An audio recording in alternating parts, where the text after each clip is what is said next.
1 മുതൽ 10 വരെയുള്ള ചോദ്യങ്ങളിൽ ഏതെങ്കിലും 8 എണ്ണത്തിന് ഉത്തരം എഴുതുക. ഒരു സ്കോർ വീതം.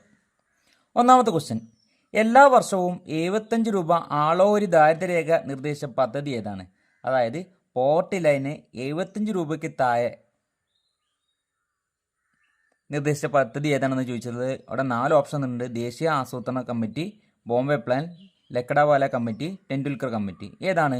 ബോംബെ പ്ലാൻ ആണ്, അഥവാ ഓപ്ഷൻ ബി ആണ് ഇതിൻ്റെ ആൻസർ. താഴെ 2 പ്രസ്താവന കൊടുത്തിരിക്കുന്നു. പ്രസ്താവന 1. ശതമാനങ്ങൾ വിതരണത്തെ 100 തുല്യ ഭാഗങ്ങളായി വിഭജിക്കുന്നു. Percentage divide the distribution into 100 equal part. ദത്തങ്ങളെ 2 തുല്യ ഭാഗങ്ങളായി വിഭജിക്കുന്ന അളവുകളാണ് ചതുർത്ഥങ്ങൾ. Quartiles are the measures which divide the data into 2 equal part. അപ്പോൾ ശതമാനങ്ങൾ പേഴ്സൻറ്റേജിനെ 100 തുല്യ ഭാഗങ്ങളായി വിഭജിക്കുന്നു എന്നാണ് പറഞ്ഞത്. എന്നാൽ രണ്ടാമതെന്ന് പറഞ്ഞു കഴിഞ്ഞാൽ ക്വാർട്ടൈൽസ് 2 തുല്യ ഭാഗങ്ങളായി വിഭജിക്കുന്നു എന്നാണ് പറഞ്ഞത്. പേഴ്സൻറ്റേജ് എന്ന് പറഞ്ഞു കഴിഞ്ഞാൽ ശതമാനം അല്ലേ, അത് 100 കൊണ്ടാണ് ഡിവൈഡ് ചെയ്യുക. അത് നമുക്കറിയാവുന്ന കാര്യമാണ്. എന്നാൽ ഇവിടെ ക്വാർട്ടൈൽസ് അഥവാ ചതുർത്ഥങ്ങൾ എത്ര കൊണ്ട് ഡിവൈഡ് ചെയ്യുക? നമ്മൾ പഠിച്ചിട്ടുണ്ട് n+1/4, 3 × n+1/4 ഒക്കെ നമ്മൾ പഠിച്ചിട്ടുണ്ട്. അപ്പം 4 കൊണ്ടാണ് ഡിവൈഡ് ചെയ്യുന്നത്. അപ്പം ഇവിടെ ഏതാണ് ശരി? ശതമാനങ്ങളും വിതരണത്തെ 100 തുല്യങ്ങളായി വിഭജിക്കുന്നു. ഒന്നാമത് ശരിയാണ്.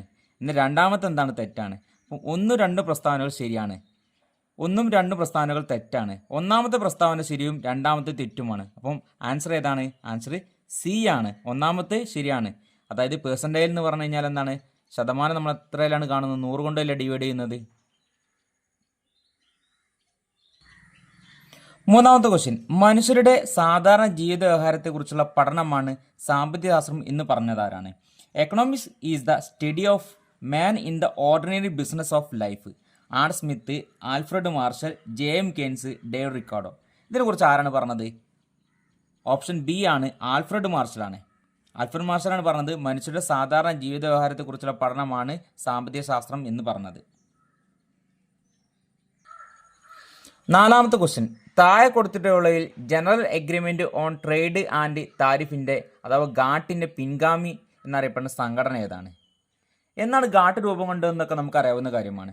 ഗാട്ടിന്റെ പിൻഗാമി, അതായത് 1948 രൂപം കൊണ്ട ഗാട്ടിന്റെ പിൻഗാമി 1995 രൂപം കൊണ്ട് ഏതാണ്? വേൾഡ് ട്രേഡ് ഓർഗനൈസേഷൻ അഥവാ WTO ആണ്. അഞ്ചാമത്തെ ക്വസ്റ്റ്യൻ. താഴെ 2 പ്രസ്താവനകൾ കൊടുത്തിരിക്കുന്നു. പ്രസ്താവന 1. ബ്രിട്ടീഷ് ഭരണത്തിന് കീഴിലുള്ള ഇന്ത്യയുടെ സമ്പദ് വ്യവസ്ഥ അടിസ്ഥാനപരമായി കാർഷിക മേഖലയായിരുന്നു. ബ്രിട്ടീഷുകാരുടെ കാലത്തൊക്കെ പ്രധാനമായിട്ടും നമ്മളെ രാജ്യത്തിലെ ജനങ്ങൾ ആശ്രയിച്ചിരുന്ന എന്തിനായിരുന്നു? കൃഷിയായിരുന്നു. അപ്പോൾ അത് ഒന്നാമത് ശരിയാണ്. 1881 നടന്ന ഒരു സെൻസസ് വഴിയാണ് ബ്രിട്ടീഷ് ഇന്ത്യയിലെ ജനസംഖ്യ ആദ്യമായി ശേഖരിക്കുന്നത്. ഇന്ത്യയിലെ ജനസംഖ്യ കണക്കെടുപ്പ് നടന്നത് എന്ന് മുതലാണ്? 1881 മുതലാണ്. അപ്പോൾ ഇത് രണ്ടും ശരിയാണ്. 1, 2 പ്രസ്താവനകൾ ശരിയാണ്. അപ്പോൾ ആൻസർ ഏതാണ്? ആൻസർ എ ആണ്. അതായത് 1, 2 പ്രസ്താവന ശരിയാണ്. ആറാമത്തെ ക്വസ്റ്റ്യൻ. ചോദ്യാവലിയുടെ മുൻകൂട്ടിയുള്ള പരീക്ഷണമാണ് pre testing of the questionnaire. അല്ലേ, പ്രീ ടെസ്റ്റിംഗ് ക്വസ്റ്റ്യനെയർ. ഒരു ക്വസ്റ്റ്യനെയർ തയ്യാറാക്കി കഴിഞ്ഞാൽ അത് ആദ്യം തന്നെ നമ്മൾ ടെസ്റ്റ് ചെയ്യാൻ വേണ്ടി ഒരു പ്രീ ടെസ്റ്റിംഗ് നടത്തും. അതിൻ്റെ പേരാണ് ചോദിച്ചുള്ളത്. സർവേ, സെൻസസ്, പരീക്ഷണ സർവേ ഇവയൊന്നുമല്ല. പൈലറ്റ് സർവേ അഥവാ പരീക്ഷണ സർവേയാണ്. ഓപ്ഷൻ സി ആണ്.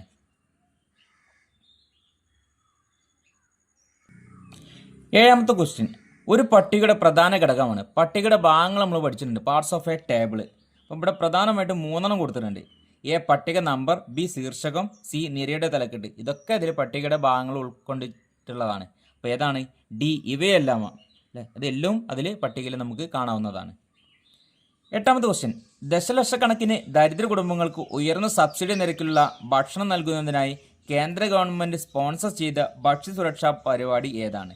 അന്ത്യോദയ അന്ന യോജന, ദേശീയ ഭക്ഷ്യസുരക്ഷാ ആക്ട്, ഉച്ചഭക്ഷണ പദ്ധതി, ദേശീയ സോഷ്യൽ അസിസ്റ്റന്റ് പ്രോഗ്രാം. ഏതാണ്? ഓപ്ഷൻ എ ആണ്.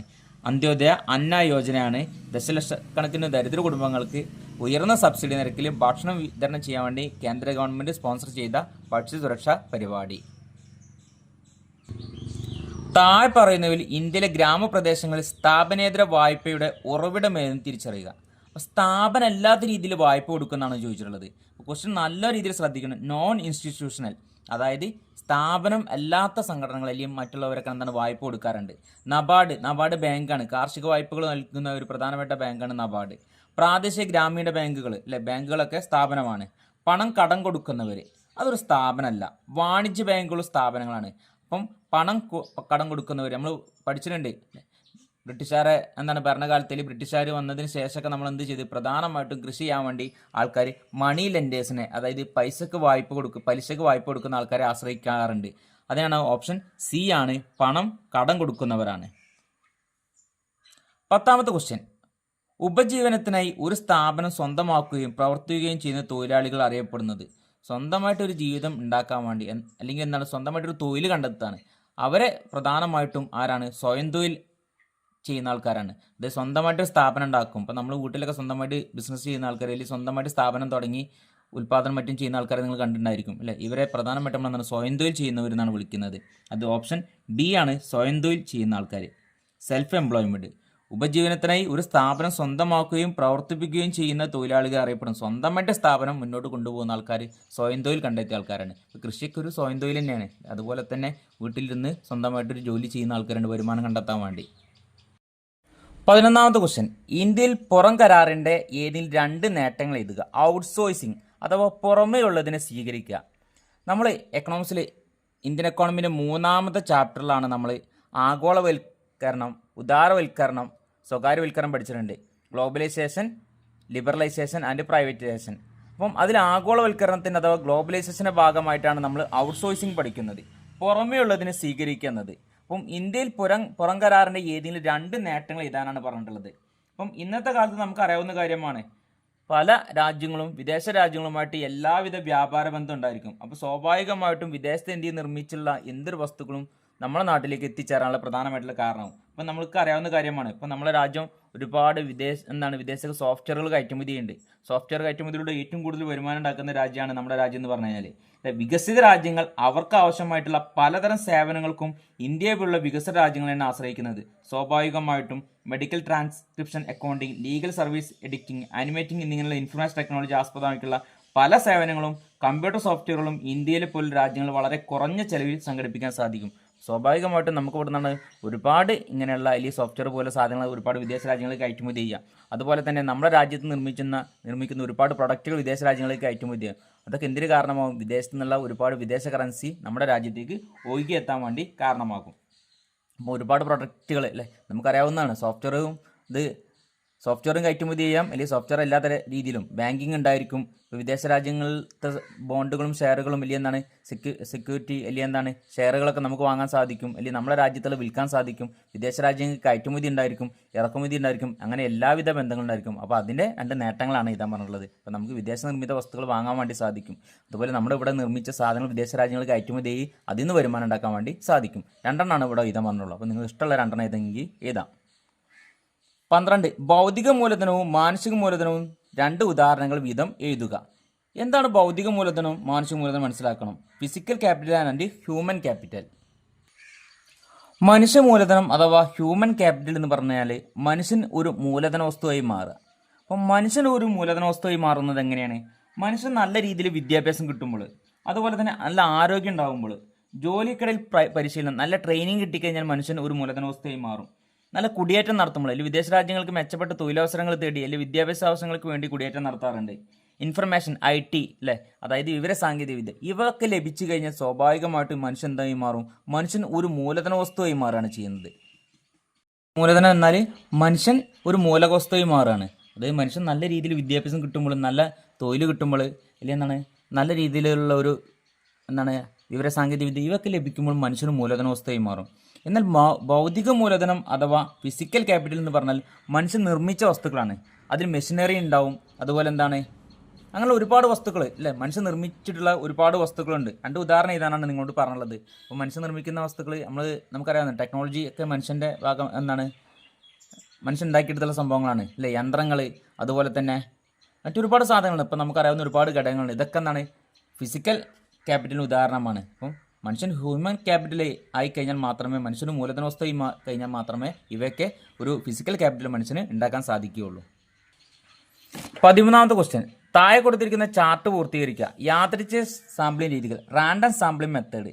അതിന് 2 എക്സാമ്പിൾ ഏതാണ് പറഞ്ഞത്. യാദൃച്ഛിക സാമ്പിളിംഗ് രീതികൾ പ്രധാനമായിട്ട് 2 ഉണ്ട്.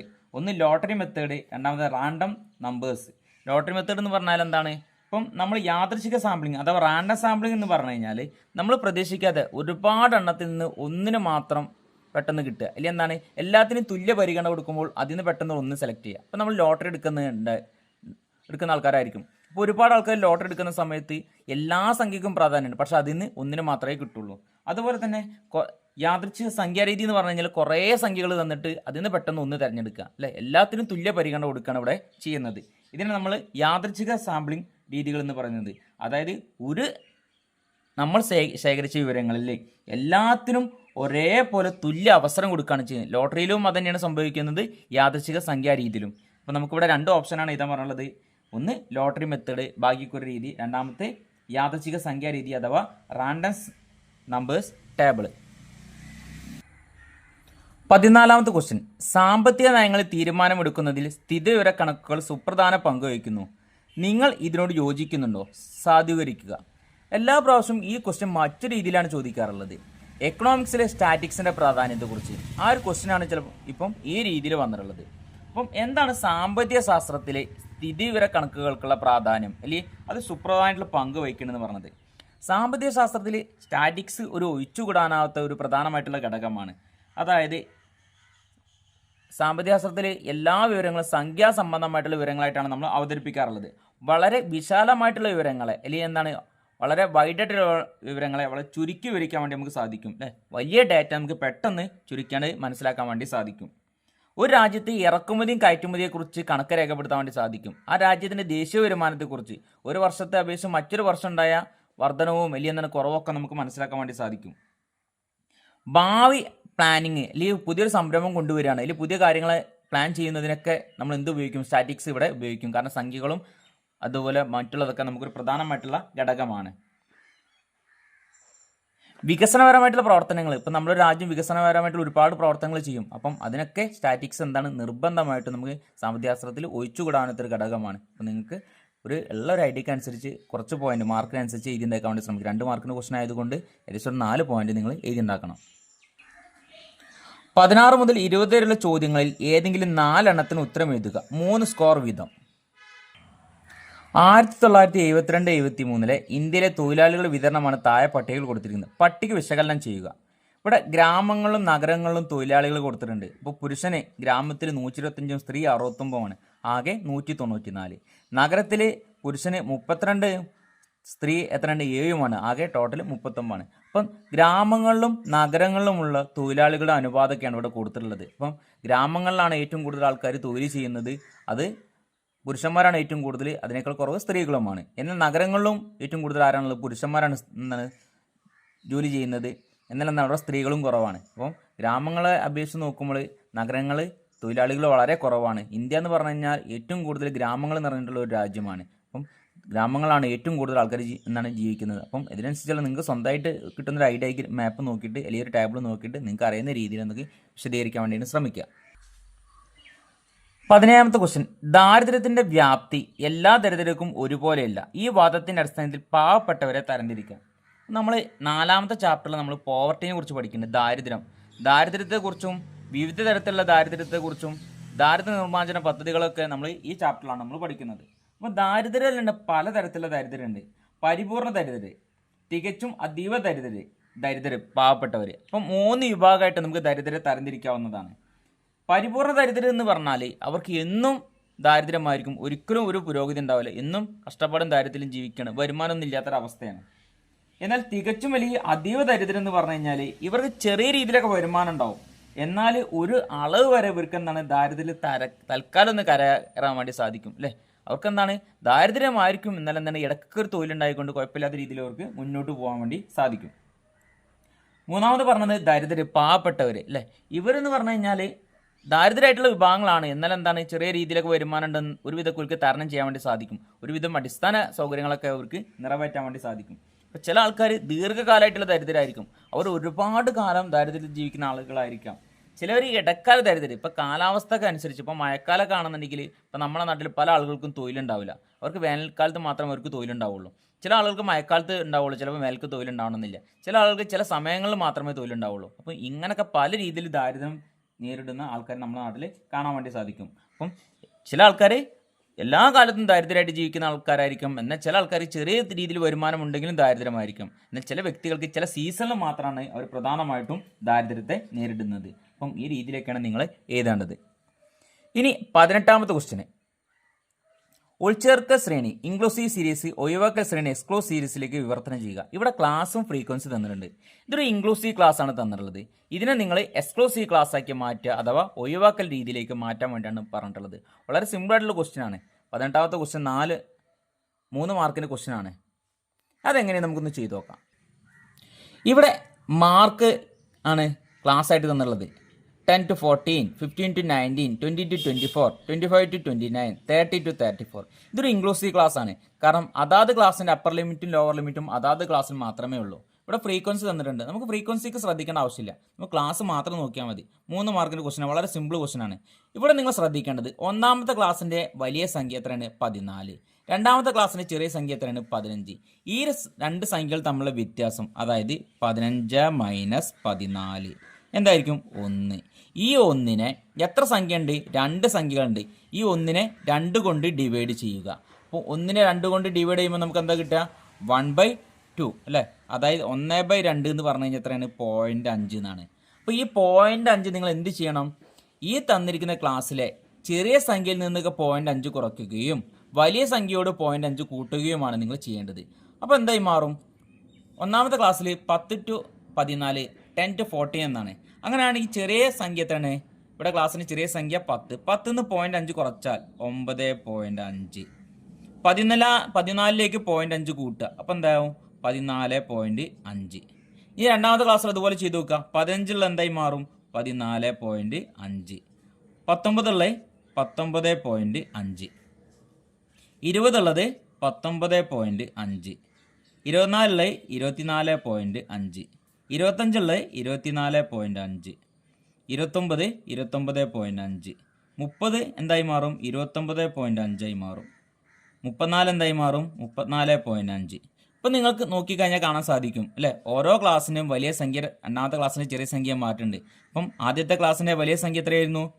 14.5. രണ്ടാമത്തെ ക്ലാസ്സിന് ചെറിയ സംഖ്യയായി മാറി 14.5 ആയി മാറി. രണ്ടാമത്തെ ക്ലാസ്സിലെ വലിയ സംഖ്യ മൂന്നാമത്തെ ക്ലാസ്സിലെ ചെറിയ സംഖ്യയായി മാറി. അപ്പം എക്സ്ക്ലൂസീവ് ക്ലാസ് എന്ന് പറഞ്ഞു കഴിഞ്ഞാൽ ഓരോ ക്ലാസ്സിൻ്റെ അപ്പർ ലിമിറ്റും ലോവർ ലിമിറ്റും തൊട്ടടുത്ത ക്ലാസ്സിലും ഉണ്ടായിരിക്കും. ഇതിനാണ് നമ്മൾ എക്സ്ക്ലൂസീവ് ക്ലാസ് എന്ന് പറയുന്നത്. വളരെ സിമ്പിളായിട്ടുള്ള ക്വസ്റ്റ്യൻ ആണ്, എല്ലാവർക്കും മനസ്സിലായിട്ടുണ്ടാകും. 19ാമത്തെ ക്വസ്റ്റ്യൻ, ജൈവ കൃഷിയുടെ മേന്മകൾ വ്യക്തമാക്കുക.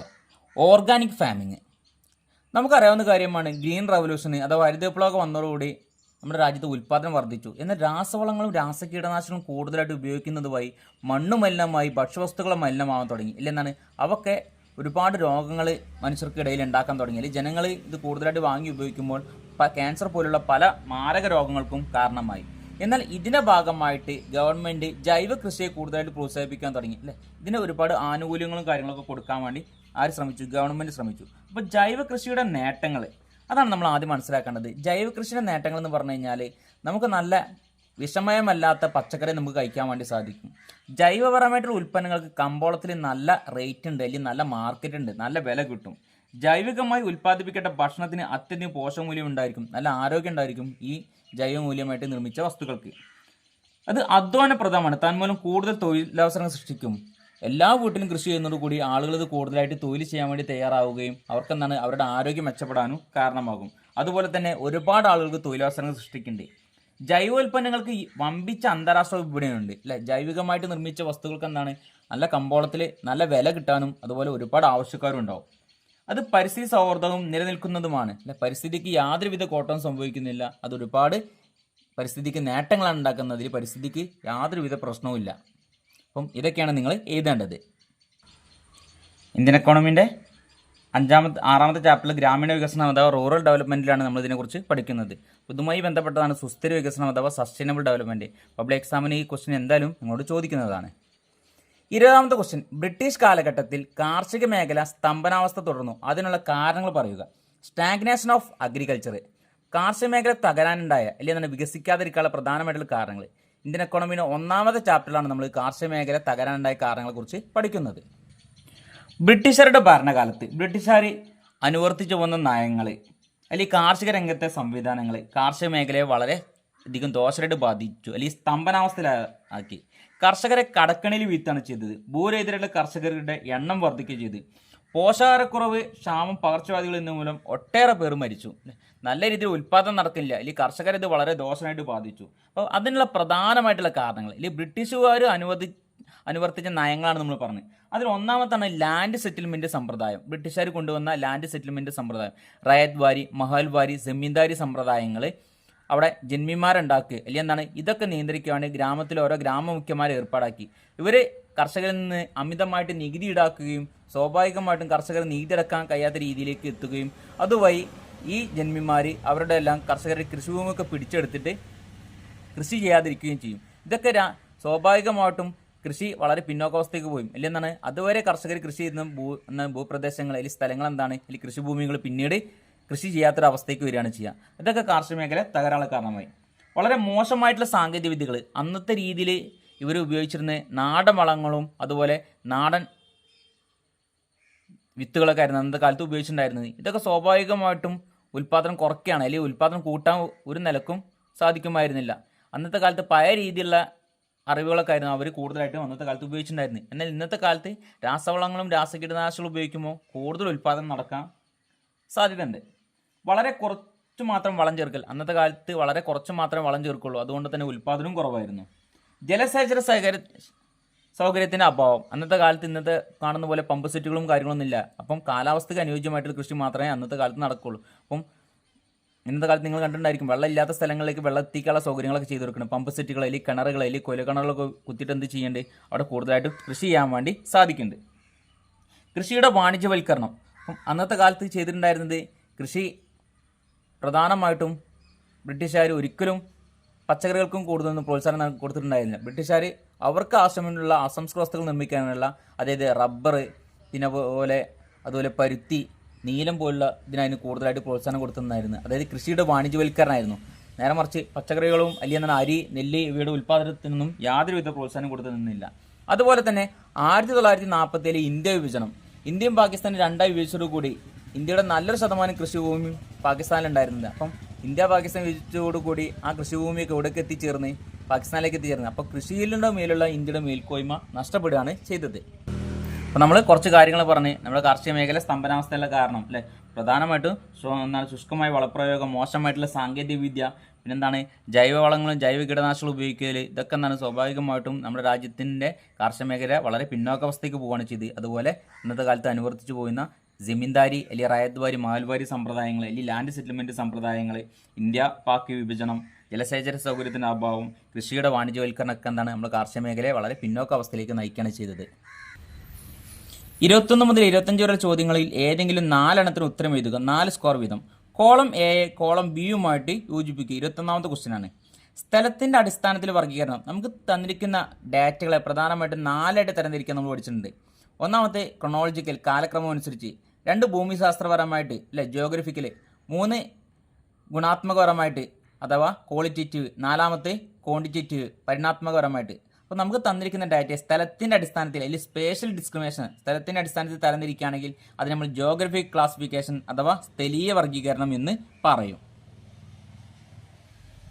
വിസ്തീർണം അനുപാതമായി ഘടകങ്ങൾക്കിടയിൽ വിഭജിച്ചിരിക്കുന്ന ഒരു സർക്കിൾ എന്ന് പറയുന്നത്, സർക്കിൾ ഇവിടെ പ്രധാനമായിട്ടും ഏതാണ് നമുക്കറിയാവുന്ന കാര്യമാണ്, പൈ ഡയഗ്രാം. ദ്വിമാന ഡയഗ്രാം എന്നറിയപ്പെടുന്നത് ഏതാണ്? ദ്വിമാന ഡയഗ്രാം ഹിസ്റ്റോഗ്രാമാണ്. ഗുണവിശേഷങ്ങൾക്കനുസരിച്ച് ദത്തങ്ങൾ വർഗീകരണം, data classification according to attributes, ഏതാണ്? ഗുണാത്മക വർഗീകരണം.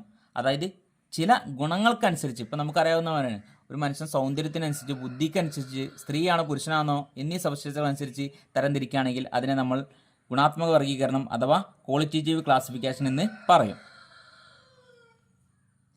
ഇനി 22ാമത്തെ ക്വസ്റ്റ്യൻ. LPG നയത്തിൽ സ്വകാര്യവൽക്കരണത്തിലെ പങ്ക് ചിത്രീകരിക്കുക.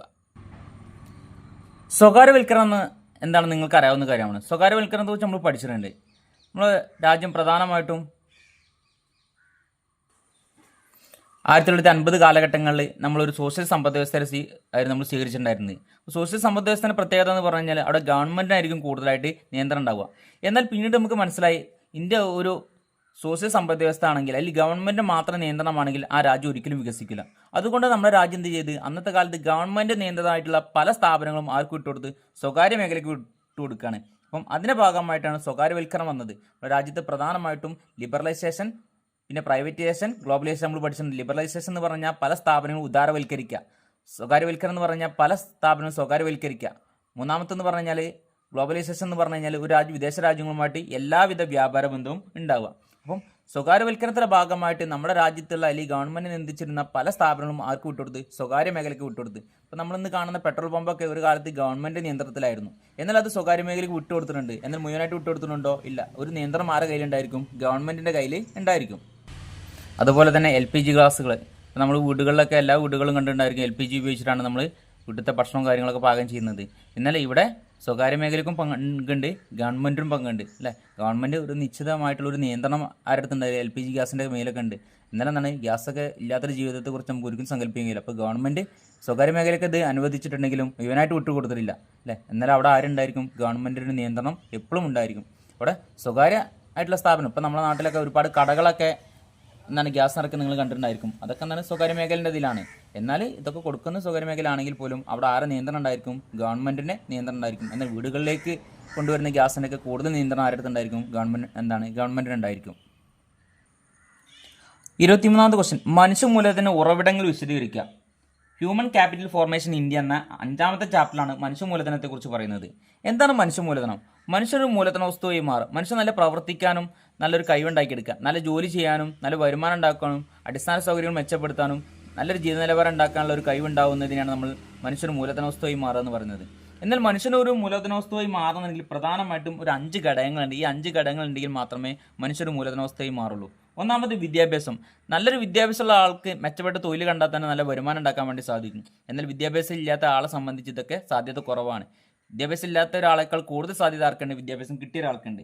നല്ല ആരോഗ്യമുള്ള ആൾക്ക് സ്വാഭാവികമായിട്ടും നല്ല തൊഴിൽ ചെയ്യാൻ വേണ്ടി നല്ല വരുമാനം ഉണ്ടാക്കാൻ വേണ്ടി സാധിക്കും. എന്നാൽ നല്ലൊരു ആരോഗ്യം ഇല്ലാത്ത ഒരാൾക്ക് സ്വാഭാവികമായിട്ടും തൊഴിൽ ചെയ്യാൻ വേണ്ടി സാധിക്കില്ല. ജോലിക്കിടയിൽ പരിശീലനം. നല്ല ട്രെയിനിങ് കിട്ടിയ ഒരാൾക്കാണെങ്കിൽ നല്ല രീതിയിൽ മെച്ചപ്പെട്ട തൊഴിൽ ചെയ്യാൻ വേണ്ടിയും അതുപോലെ തന്നെ നല്ല രീതിയിൽ പ്രവർത്തിക്കാനും സാധിക്കും. എന്നാൽ നല്ല ട്രെയിനിങ് കിട്ടാത്ത ഒരാളെ സംബന്ധിച്ച് ഒരിക്കലും നല്ല രീതിയിൽ പ്രവർത്തിക്കാൻ വേണ്ടി സാധിക്കില്ല. കുടിയേറ്റം. ഒരു രാജ്യത്ത് നിന്ന് വിദേശ രാജ്യങ്ങളിലേക്കുള്ള കുടിയേറ്റം നടത്തുക. ഇപ്പം മെച്ചപ്പെട്ട തൊഴിലവസരങ്ങൾ തേടിയോ അല്ലെങ്കിൽ മെച്ചപ്പെട്ട വിദ്യാഭ്യാസം കിട്ടാൻ വേണ്ടി ഒരു സ്ഥലങ്ങളിൽ നിന്ന് മറ്റു സ്ഥലങ്ങളിലേക്ക് ആളുകൾ കുടിയേറി പാർക്കാറുണ്ട്. അപ്പോൾ സ്വാഭാവികമായിട്ടും മറ്റൊരുപാട് ആഫ്രിക്കൻ രാജ്യങ്ങളിൽ നിന്ന് യൂറോപ്യൻ രാജ്യങ്ങൾക്ക് ഒരുപാട് കുടിയേറ്റം നടത്തുന്നുണ്ട്. കാരണം അവിടെ മെച്ചപ്പെട്ട തൊഴിലവസരങ്ങളും നല്ല അടിസ്ഥാന സൗകര്യങ്ങളും ഉണ്ടെന്ന് പ്രതീക്ഷിച്ചുകൊണ്ട്. 5ാമത് ഇൻഫർമേഷൻ, വിവരസാങ്കേതികവിദ്യ. ഇന്നത്തെ കാലത്ത് വിവരസാങ്കേതികവിദ്യ എല്ലാ മേഖലയിലും ഒരു പ്രധാനമായിട്ടുള്ള ഘടകമാണ്. അപ്പോൾ നല്ലൊരു ഇൻഫർമേഷൻ അല്ലെങ്കിൽ വിവരസാങ്കേതിക കിട്ടിയ ആൾക്ക് നല്ല രീതിയിൽ പ്രവർത്തിക്കാനൊക്കെ സാധിക്കും. ഇന്നത്തെ കാലത്ത് IT മേഖല ഒരു പ്രധാനമായിട്ടുള്ള മേഖലയാണ്. നിങ്ങൾക്കറിയാം, ഒരുപാട് സോഫ്റ്റ്വെയർ കയറ്റുമതിയിലൂടെ നമ്മുടെ രാജ്യം വരുമാനം ഉണ്ടാക്കുന്നുണ്ട്. എല്ലാ സാമ്പത്തിക ആസൂത്രണങ്ങളും പഞ്ചവത്സര പദ്ധതിയിൽ രൂപപ്പെടുത്തലാണ്. നമ്മുടെ രാജ്യത്തെ പഞ്ചവത്സര പദ്ധതിയുടെ ലക്ഷ്യങ്ങൾ എന്തെല്ലാം? പഞ്ചവത്സര പദ്ധതി ലക്ഷ്യങ്ങൾ, 5 ഇയർ പ്ലാൻസിന്റെ പ്രധാനമായിട്ടുള്ള ലക്ഷ്യങ്ങൾ ഏതൊക്കെയാണെന്നാണ് ചോദിച്ചിട്ടുള്ളത്. ഇന്ത്യൻ എക്കോണമിയുടെ 2ാമത്തെ ചാപ്റ്ററിലാണ് നമ്മൾ പഞ്ചവത്സര പദ്ധതിനെ കുറിച്ച് പഠിക്കുന്നത്. ഇന്ത്യൻ സമ്പദ് വ്യവസ്ഥ 1950 to 1990 കാലഘട്ടം വരെയുള്ളത്. അപ്പോൾ പഞ്ചവത്സര പദ്ധതിക്ക്, ഏതൊരു പഞ്ചവത്സര പദ്ധതിക്കും അതിനായിട്ടുള്ള പ്രധാനമായിട്ടുള്ള 4 ലക്ഷ്യങ്ങൾ ഉണ്ടായിരിക്കും. പഞ്ചവത്സര പദ്ധതി എന്ന് പറഞ്ഞു കഴിഞ്ഞാൽ 1951 തുടങ്ങി ഓരോ 5 വർഷം കൂടുന്തോറും പുതിയ പുതിയ പദ്ധതികൾ നടപ്പിലാക്കുകയാണ് ചെയ്യുക അല്ലെ. ഒരു പഞ്ചവത്സര പദ്ധതിൻ്റെ കാലത്തിനാണ് 5 വർഷമാണ്. ഇന്നത്തെ കാലത്ത് അത് അറിയപ്പെടുന്നത് നീതി ആയോഗ് എന്നുള്ള പേരിലാണ് അറിയപ്പെടുന്നത്. അപ്പോൾ ഓരോ പഞ്ചവത്സര പദ്ധതിക്ക് ഉണ്ടായിരിക്കേണ്ട ലക്ഷ്യങ്ങൾ: ഒന്നാമത്തത് എക്കണോമിക് ഗ്രോത്ത് അഥവാ സാമ്പത്തിക വളർച്ച. 2 ആധുനീകരണം അഥവാ നവീകരണം, മോഡേണൈസേഷൻ എന്ന് പറയും. 3ാമത് സ്വാശ്രയത്വം, സെൽഫ് റിലയൻസ്. 4ാമത് നീതി അഥവാ ഇക്വിറ്റി. എന്താണ് സാമ്പത്തിക വളർച്ച? അപ്പം നമ്മുടെ രാജ്യത്തിൻ്റെ സാമ്പത്തിക പ്രവർത്തനങ്ങൾ പ്രധാനമായിട്ട് 3 ഘടകങ്ങളാണ് സ്വാധീനിക്കുന്നത്. ഒന്നാമത്തെ പ്രാഥമിക മേഖല, 2 ദ്വിതീയ മേഖല, 3 തൃതീയ മേഖല. അപ്പോൾ പ്രാഥമിക മേഖലയിൽ കൃഷിയും അനുബന്ധ പ്രവർത്തനങ്ങളും അല്ലെങ്കിൽ ഖനനം കൂറിക്കൽ ഉൾക്കൊള്ളിക്കുന്നതാണ്. 2ാമത് ദ്വിതീയ മേഖലയിൽ നിർമ്മാണ വ്യവസായങ്ങൾ. 3ാമത്തത് സേവന മേഖലയാണ്. അപ്പോൾ ഈ 3 ഘടകങ്ങളും പുരോഗതി പ്രാപിച്ചാൽ മാത്രമേ ഒരു രാജ്യത്തിന് വികസനം ഉണ്ടാവുള്ളൂ. അപ്പോൾ ആദ്യത്തെ കാലത്ത് നമുക്കറിയാവുന്ന കാര്യമാണ്, കാർഷിക മേഖല 1ാം സ്ഥാനത്തും നിർമ്മാണ വ്യവസായ മേഖല 2ാം സ്ഥാനത്തും സേവന മേഖല 3ാം സ്ഥാനത്തായിരുന്നു. എന്നാൽ ഒരു രാജ്യം വികസിക്കുമ്പോൾ അവിടെ സേവന മേഖല 1ാം സ്ഥാനത്തും 2ാമത് നിർമ്മാണ വ്യവസായ മേഖലയും 3ാമത് ഉണ്ടായിരിക്കണം? കാർഷിക മേഖല ഉണ്ടായിരിക്കണം. എന്നാൽ ഈ 3 മേഖലയുടെ വികസനത്തിന് വേണ്ടി നമ്മൾ ഒരുപാട് കാര്യങ്ങൾ ചെയ്യേണ്ടതായിട്ടുണ്ട്. അപ്പം ഈ 3 മേഖല വികസിച്ചാൽ മാത്രമേ നമ്മുടെ രാജ്യത്തിന് സ്വാഭാവികമായിട്ടും സാമ്പത്തിക വളർച്ച ഉണ്ടാവുള്ളൂ. അപ്പം നമുക്ക് 1950 കാലഘട്ടം മുതൽ 2010, 2024 കാലഘട്ടം വരെ നോക്കിക്കഴിഞ്ഞാൽ തന്നെ ഒരുപാട് മാറ്റങ്ങൾ നമുക്ക് കാണാൻ വേണ്ടി സാധിക്കും. ഇനി നവീകരണം അഥവാ ആധുനീകരണം. നമ്മുടെ രാജ്യത്തിൻ്റെ എല്ലാവിധ സാമ്പത്തികപരമായിട്ടും എല്ലാ കാര്യങ്ങളും ആധുനികവൽക്കരണം കൊണ്ടുവരിക. അത് പുതിയ ടെക്നോളജികൾ കൊണ്ടുവരിക, വിദ്യാഭ്യാസ മേഖലയിൽ ഒരുപാട് മാറ്റങ്ങൾ വരിക, ജനങ്ങളുടെ ജീവിത നിലവാരങ്ങളിൽ, ജനങ്ങളുടെ തൊഴിലിൽ ഇതിലൊക്കെ ഒരുപാട് മാറ്റങ്ങൾ കൊണ്ടുവരിക, പുതിയ പുതിയ രീതിയിലുള്ള മാറ്റങ്ങൾ കൊണ്ടുവരുന്നതിന് ആധുനീകരണം അഥവാ നവീകരണം എന്ന് പറയുന്നത്. 3 സ്വാശ്രയത്വം അഥവാ സെൽഫ് റിലയൻസ്. മറ്റുള്ള രാജ്യങ്ങളെ ആശ്രയിക്കാതെ എങ്ങനെ ജീവിക്കാം. ഇപ്പം നമ്മുടെ വിദേശ രാജ്യങ്ങളുമായിട്ട് ഒരുപാട് വ്യാപാര ബന്ധത്തിൽ ഏർപ്പെടുന്നുണ്ട്. നമ്മുടെ രാജ്യത്തുള്ള ഒരുപാട് സാധനങ്ങൾ വിദേശ രാജ്യങ്ങൾ കയറ്റുമതി ചെയ്യുന്നുണ്ട്. വിദേശ നിർമ്മിതമായിട്ടുള്ള ഒരുപാട് സാധനങ്ങൾ എന്ത് ചെയ്യുന്നുണ്ട്, ഇവിടേക്ക് ഇറക്കുമതി ചെയ്യുന്നുണ്ട്. എന്നാൽ ഇറക്കുമതി ചെയ്യേണ്ട പകരമായിട്ട് സാധനങ്ങൾ പകരം നമ്മുടെ രാജ്യത്ത് ഉണ്ടാക്കുക. അപ്പം അങ്ങനെ നമുക്ക് മറ്റുള്ളവരെ ആശ്രയിക്കാതെ ജീവിക്കാൻ വേണ്ടി സാധിക്കും. നമുക്കറിയാവുന്ന കാര്യമാണ്, 1950 കാലഘട്ടങ്ങളിൽ നമ്മൾ പട്ടിണി ദാരിദ്ര്യമായിരുന്നു. ഭക്ഷണത്തിന് വേണ്ടി പോലും നമ്മൾ മറ്റുള്ള രാജ്യങ്ങളെ ആശ്രയിക്കാനായിട്ടുണ്ട്. എന്നാൽ അതിനുശേഷം നമ്മുടെ രാജ്യത്ത് കൊണ്ടുവന്ന പുതിയ പുതിയ നയങ്ങൾ സ്വാഭാവികമായിട്ടും വിദേശത്ത് നിന്ന് ഇറക്കുമതി ചെയ്യേണ്ട പല സാധനങ്ങൾക്ക് പകരമായിട്ടുള്ള സാധനങ്ങൾ ഇവിടെ ഉണ്ടാക്കുകയും കൃഷി പോലുള്ള അല്ലെങ്കിൽ ഭക്ഷണ അടിസ്ഥാന സൗകര്യങ്ങൾക്ക് അല്ലെങ്കിൽ ഭക്ഷണം പോലുള്ള ആവശ്യങ്ങൾക്ക് വേണ്ടി നമ്മളെന്താണ് മറ്റുള്ള ആശ്രയിക്കാതെ സ്വന്തമായിട്ട് ഇവിടെ ഉൽപ്പാദനം തുടങ്ങാൻ വേണ്ടി നമുക്ക് സാധിച്ചു. 4ാമത്തെ ഇക്വിറ്റി അഥവാ നീതി. അതായത് ഇക്വിറ്റി അഥവാ നീതി എന്ന് പറഞ്ഞു കഴിഞ്ഞാൽ എല്ലാവർക്കും തുല്യ പരിഗണന കൊടുക്കുക. പാവപ്പെട്ടവനെന്നോ പണക്കാരനെന്നോ വ്യത്യാസം ഉണ്ടാകാൻ പാടില്ല, ഉയർന്ന ജാതിക്കാരനെന്നോ താഴ്ന്ന ജാതിക്കാരനെന്നോ വ്യത്യാസം ഉണ്ടാകാൻ പാടില്ല, എല്ലാവർക്കും തുല്യ പരിഗണന കൊടുക്കുക. ഇങ്ങനെയുള്ള 4 ഘടകങ്ങളാണ് ഒരു രാജ്യത്തിൻ്റെ പഞ്ചവത്സര പദ്ധതിയുടെ പ്രധാനമായിട്ടുള്ള 4 ലക്ഷ്യങ്ങൾ. 25ാമത്തെ ക്വസ്റ്റ്യൻ, ദ്വിതീയദത്തങ്ങളുടെ ഏതെങ്കിലും 2 ഉറവിടങ്ങൾ എഴുതുക. അപ്പോൾ ദ്വിതീയദത്തം അഥവാ സെക്കൻഡറി ഡാറ്റ. പ്രൈമറി ഡാറ്റ എന്ന് പറഞ്ഞാൽ നേരിട്ട് വിവരങ്ങൾ ശേഖരിക്കുകയാണ്. സെക്കൻഡറി ഡാറ്റ എന്ന് പറഞ്ഞാൽ നമുക്ക് എന്താണ് സൈറ്റുകളിൽ നിന്ന്, പത്രങ്ങളിൽ നിന്ന്, മറ്റുള്ള ആളുകളിൽ നിന്ന് കിട്ടുന്ന വിവരങ്ങളൊക്കെ നമ്മൾ സെക്കൻഡറി ഡാറ്റ എന്ന് പറയാം. അല്ലെ, പത്രങ്ങളിൽ നിന്ന് കിട്ടുന്നത്, പുസ്തകങ്ങളിൽ നിന്ന് കിട്ടുന്നത്, സൈറ്റുകളിൽ നിന്ന് കിട്ടുന്നത്, ഇതൊക്കെ നമുക്ക് എന്താണ് ഇതിന് ഉദാഹരണം ഇതാവുന്നതാണ്. ഇന്ത്യയിൽ ദത്തക ശേഖരണം നടത്തുന്ന ഏതെങ്കിലും 2 ഏജൻസികളുടെ പേര് എഴുതുക. അല്ലേ, ഇന്ത്യയിൽ വിവരങ്ങൾ ശേഖരിക്കാനുള്ള 2 ഏജൻസിൻ്റെ പേര് എഴുതാനാണ് പറഞ്ഞിട്ടുള്ളത്. നമുക്ക് ഒരുപാട് സ്ഥാപനമുണ്ട് നമ്മുടെ രാജ്യത്ത്. Census of India, national sample survey organisation, central statistical organisation, registrar general of India, അങ്ങനെ ഒരുപാട് സ്ഥാപനങ്ങൾ നമ്മുടെ രാജ്യത്തുണ്ട്. നിങ്ങൾക്ക് ഇഷ്ടമുള്ള ഏതെങ്കിലും 2 സ്ഥാപനങ്ങളുടെ പേര് എഴുതിയാൽ മതി. 26 മുതൽ 30 വരെയുള്ള ചോദ്യങ്ങൾ ഏതെങ്കിലും 4 എണ്ണത്തിന് ഉത്തരം എഴുതുക. 5 സ്കോർ വീതം. ഇന്ത്യയിൽ ദാരിദ്ര്യ നിർമ്മാർജ്ജനത്തിന് അവതരിപ്പിച്ച നയങ്ങളും പരിപാടികളും വിശദമാക്കാമോ? 8 മാർക്കിന് ചോദ്യം വരുന്നൊരു ക്വസ്റ്റ്യനാണിത്. അല്ലേ, ഇന്ത്യയിൽ ദാരിദ്ര്യ നിർമ്മാർജ്ജനത്തിന് വേണ്ടി ഗവൺമെൻറ് കൊണ്ടുവന്ന പരിപാടികൾ. പ്രധാനമായിട്ടും ദാരിദ്ര്യ നിർമ്മാർജ്ജനം ചെയ്യാൻ വേണ്ടി 3 പദ്ധതികളാണുള്ളത്, അല്ലെങ്കിൽ 3 പരിപാടികളാണ്. ഒന്ന് സ്വയം തൊഴിൽ പദ്ധതികളും തൊഴിൽദാന പദ്ധതികളും. 4ാമത്തെ ചാപ്റ്ററിൽ ദാരിദ്ര്യത്തെക്കുറിച്ച് പഠിക്കുമ്പോൾ നമ്മളവിടെ ദാരിദ്ര്യം ഇല്ലാതാക്കാനുള്ള ഗവൺമെൻറ് പരിപാടികൾ നമ്മൾ പഠിച്ചിട്ടുണ്ട്. 2 ഭക്ഷ്യസുരക്ഷാ പദ്ധതികൾ, 3 സാമൂഹ്യ സുരക്ഷാ പദ്ധതികൾ. ഇവ 3 അപ്പോൾ 8 മാർക്കിൻ്റെ ചോദ്യമൊക്കെ വരികയാണെങ്കിൽ ഇവിടെ 5 മാർക്കിന് ചോദ്യമായതുകൊണ്ട് ഏകദേശം നമ്മളൊരു 1.5 പേജോളം എഴുതണം. അപ്പോൾ നല്ല രീതിയിൽ വിശദീകരിച്ച് എഴുതാനായിട്ട് വരും. 8 മാർക്കിൻ്റെ ക്വസ്റ്റ്യൻ ആണെങ്കിൽ 3 പേജ് നിങ്ങൾ എഴുതാനായിട്ട് വരും. അപ്പോൾ ഒന്നാമത് സ്വയം തൊഴിൽ പദ്ധതികളും തൊഴിൽദാന പദ്ധതികളും. സ്വർണ്ണ ജയന്തി ഗ്രാമ റോസ്ഗാർ യോജന, പ്രൈം മിനിസ്റ്റർ റോസ്ഗാർ യോജന, ഗ്രാമീണ തൊഴിലുൽപാദന പരിപാടി, സ്വർണ്ണ ജയന്തി സഹായ റോസ്ഗാർ യോജന, ജവഹർ റോസ്ഗാർ യോജന, നെഹ്റു റോസ്ഗാർ യോജന, ദേശീയ ഗ്രാമീണ തൊഴിലുറപ്പ് പദ്ധതി. അങ്ങനെ വിവിധ തരത്തിലുള്ള ദേശീയ സ്വയം തൊഴിൽ പദ്ധതികളും വലിയ തൊഴിൽദാന പദ്ധതികളുണ്ട്. ഇനി അതുപോലെ തന്നെ ഭക്ഷ്യസുരക്ഷാ പദ്ധതികൾ എന്ന് പറഞ്ഞാൽ ഇതുവരെ നമ്മൾ പറഞ്ഞത് എന്താണ്, ജനങ്ങൾക്ക് തൊഴിലവസരങ്ങൾ സൃഷ്ടിക്കാൻ വേണ്ടി ഗവൺമെൻറ് കൊണ്ടുവന്നുള്ള പദ്ധതികളാണ്.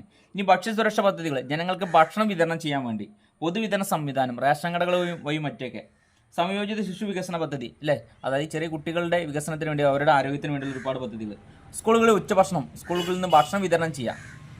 അന്നപൂർണ്ണ സ്കീം, അന്ത്യോദയ അന്ന യോജന, ഇങ്ങനെയുള്ള പരിപാടികളൊക്കെ എന്താണ് ഗവൺമെൻറ് കൊണ്ടുവന്ന ഭക്ഷ്യസുരക്ഷാ പദ്ധതികളാണ്. ഇനി 3ാമത് സാമൂഹ്യ സുരക്ഷാ പദ്ധതികൾ. സാമൂഹ്യ സുരക്ഷാ പദ്ധതികൾ എന്ന് പറഞ്ഞു കഴിഞ്ഞാൽ പ്രധാനമായിട്ടും ജനങ്ങൾക്ക് അല്ലെങ്കിൽ പാവപ്പെട്ടവരായിട്ടുള്ള ആളുകൾക്കും അല്ലെങ്കിൽ തൊഴിലാളികൾക്ക്, അതായത് അസംഘടിത മേഖലയിൽ ജോലി ചെയ്യുന്ന ആളുകൾക്കും അല്ലെങ്കിൽ വൃദ്ധന്മാർക്കും അല്ലെങ്കിൽ വിധവകൾക്കും അല്ലെങ്കിൽ പ്രായമായവർക്കൊക്കെ കൊണ്ടുവന്ന പദ്ധതികളാണ്.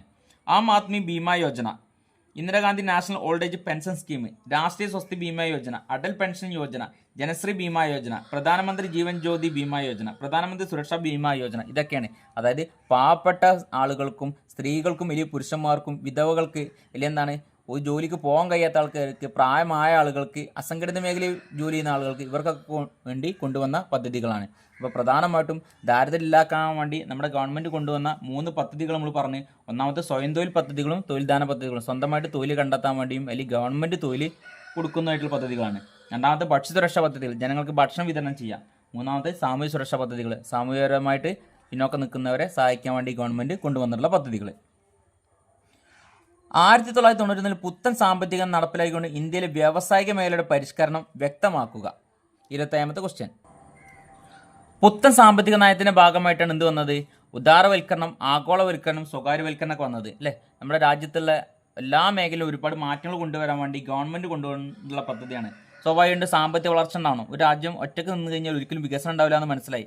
ഒരുപാട് സ്ഥാപനങ്ങൾ ഗവൺമെന്റിന് മാത്രം നിയന്ത്രണത്തിലാണെങ്കിൽ രാജ്യത്തിന് ഒരിക്കലും വികസനം ഉണ്ടാവില്ല എന്ന് ആർക്ക് മനസ്സിലാവണം? ഗവൺമെന്റ് മനസ്സിലാവണം. അപ്പം അതിന്റെ ഭാഗമായിട്ട് കൊണ്ടുവന്നുള്ള പദ്ധതികളാണ്. 3ാമത്തെ ചാപ്റ്ററാണ് നമുക്കിത് പഠിക്കുന്നത്. 1991 വരെ നമ്മുടെ രാജ്യം പ്രതിസന്ധിയിലായിരുന്നു. അപ്പം അതിന്റെ ഭാഗമായിട്ട് നമ്മുടെ രാജ്യം എന്താണ് ഒരുപാട് മാറ്റങ്ങൾ കൊണ്ടുവരാൻ വേണ്ടി ആഗ്രഹിക്കുകയാണ്. ആദ്യം ഉദാരവൽക്കരണം കൊണ്ടുവന്ന് രാജ്യത്ത് ഗവൺമെന്റിനായിട്ടുള്ള ഒരുപാട് സ്ഥാപനങ്ങളുണ്ടായിരുന്നു. അവരെ നല്ല രീതിയിൽ നിയന്ത്രിച്ച് നിർത്തുകയാണ് ചെയ്തത്. അപ്പം അവരുടെ മേലിലൊക്കെ എന്താണ് പൊതുവായിട്ട് ലൈസൻസ് നിർത്തലാക്കി, സംവരണം നിർത്തലാക്കി, ചെറുകിട മേഖലകളായിട്ട് സംവരണം നിർത്തി, സ്വകാര്യ കുത്തക വിദേശ നാണയ നിയമത്തിനും ഭേദഗതി വരുത്തുക. അപ്പോൾ ഇങ്ങനെയുള്ള രീതിയിലൊക്കെ എന്താണ് അവർ ഫ്രീ ആയിട്ട് കൊടുക്കുകയാണ്. അതായത് ഗവൺമെന്റ് നിയന്ത്രണമായിരുന്ന പല സ്ഥാപനങ്ങളും ഫ്രീ ആയിട്ട് വിട്ടുകൊടുത്ത്, അതുപോലെ തന്നെ കൂടുതൽ ആനുകൂല്യം നൽകിയിരുന്ന ഒരുപാട് അല്ലെങ്കിൽ ഗവൺമെന്റ് നിയന്ത്രിച്ചിരുന്ന സ്ഥാപനങ്ങൾ അവരൊക്കെ ഫ്രീ ആയിട്ട് വിട്ടുകൊടുക്കുകയാണ് ചെയ്ത്. അപ്പം അതിന്റെ ഭാഗമായിട്ട് ധനകാര്യ മേഖല ഒരുപാട് പരിഷ്കാരങ്ങൾ വന്ന്, നികുതിയിൽ ഒരുപാട് മാറ്റങ്ങൾ വന്ന്. അപ്പം നമ്മുടെ രാജ്യം കയറ്റുമതിയും ഇറക്കുമതിയുടെയും മേലുള്ള താരിഫ് കോട്ട പോലുള്ള സംഭവങ്ങളൊക്കെ ഉണ്ടായിരുന്നു, നികുതി പോലുള്ള സംഭവങ്ങളൊക്കെ ഉണ്ടായിരുന്നു. അപ്പം അതൊക്കെ നിർത്തലാക്കി അവയുടെ അളവ് കുറച്ച് വിദേശ നാണയത്തിലെ പരിഷ്കാരങ്ങൾ കൊണ്ടുവന്ന്, വ്യാപാര നിക്ഷേപ പരിഷ്കാരങ്ങൾ കൊണ്ടുവന്ന്, അതുപോലെ സ്വകാര്യ മേഖല ഒരുപാട് മാറ്റങ്ങൾ കൊണ്ടുവന്ന്, ഗവൺമെന്റിനായിട്ടുള്ള ഒരുപാട് സ്ഥാപനങ്ങൾ ആർക്ക് വിട്ടുകൊടുത്ത്? സ്വകാര്യ മേഖലയ്ക്ക് വിട്ടുകൊടുത്ത്. അപ്പം സ്വകാര്യ മേഖല കൊണ്ട് നല്ല രീതിയിൽ പ്രവർത്തിക്കാൻ പറയുന്നത്. പണ്ടത്തെ കാലത്ത് ചെറിയ സ്റ്റുഡിയോ പോലുള്ള അല്ലെങ്കിൽ ഹോട്ടലൊക്കെ ആരുടെ നിയന്ത്രണത്തിലായിരുന്നു? ഗവൺമെന്റിന്റെ നിയന്ത്രണത്തിലുണ്ടായിരുന്നു. ഇതൊക്കെ ആർക്ക് വിട്ടുകൊടുത്ത്? സ്വകാര്യ മേഖലയ്ക്ക് ഫ്രീ ആയിട്ട് വിട്ടുകൊടുക്കുകയാണ് ചെയ്യുക. ആഗോളവൽക്കരണം വന്ന്, ആഗോളവൽക്കരണം എന്ന് പറഞ്ഞാൽ ഒരു രാജ്യം വിദേശ രാജ്യത്ത് ഏത് രാജ്യത്ത് കയറ്റുമതി ചെയ്യാനും ഇറക്കുമതി ചെയ്യാനുള്ള പൂർണ്ണ സ്വാതന്ത്ര്യം ഉണ്ടായിരിക്കും. പിന്നെ അങ്ങനെയുള്ള ഒരുപാട് മാറ്റങ്ങൾ വന്നതിന് ശേഷം നമ്മുടെ രാജ്യത്ത് ഒരുപാട് പുരോഗതി ഉണ്ടായി. ഇന്ന് കാണുന്ന വളർച്ചയ്ക്ക് ഇതിന്റെ ഭാഗമായിട്ട് ഉണ്ടായിട്ടുള്ളതാണ് അല്ലെ. വിദേശ നാണയം വാങ്ങലും വിൽക്കലും അല്ലെ, സാമ്പത്തിക വളർച്ചയിൽ ഒരുപാട് മാറ്റം ഉണ്ടായി. കാർഷിക മേഖലയിൽ, വ്യവസായ മേഖലയിൽ, സേവന മേഖലയിലേക്ക് ഒരുപാട് മാറ്റങ്ങൾ വരികയാണ് ചെയ്ത്.